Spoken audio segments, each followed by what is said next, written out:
Les penseurs juifs, les intellectuels juifs ont vécu au cours des siècles des périodes de grande détresse, de grande persécution. Ils ont été obligés de partir d'un pays à l'autre. Ils ont subi des horreurs comme la Shoah. Donc, ils savent un petit peu à quel point le fanatisme, l'intolérance, la barbarie peuvent triompher et peuvent s'imposer dans une humanité un peu fragile. Je pense qu'en tant que juif, ce que je retiens avant tout du judaïsme, et qui ne s'applique pas seulement aux intellectuels, mais à toute l'attitude face à la vie, c'est le goût de l'étude, le goût de la connaissance, le goût de la discussion, de l'échange avec les autres. Bien sûr, dans le passé, les seuls objets sur lesquels les Juifs pouvaient travailler, penser, c'était les textes bibliques.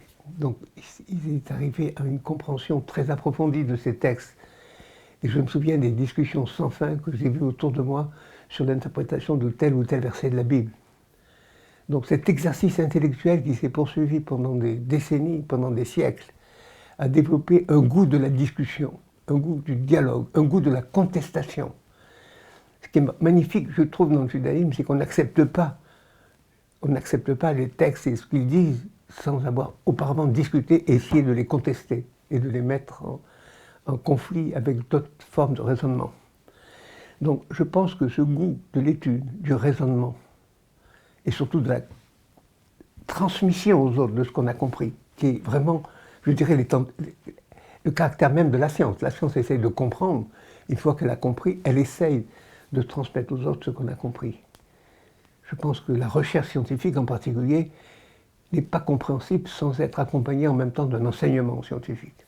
Et personnellement, dans mon activité quotidienne de chercheur, je passe autant de temps à faire de la recherche qu'à l'enseigner, qu'à la transmettre à mes élèves.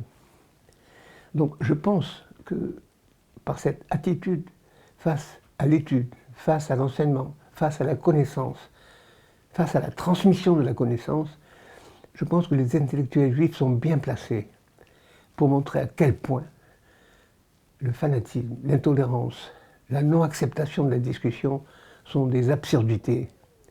Pas seulement des absurdités, mais des crimes contre ce qui fait l'honneur de l'humanité, c'est-à-dire la progression dans la connaissance et dans la compréhension du monde.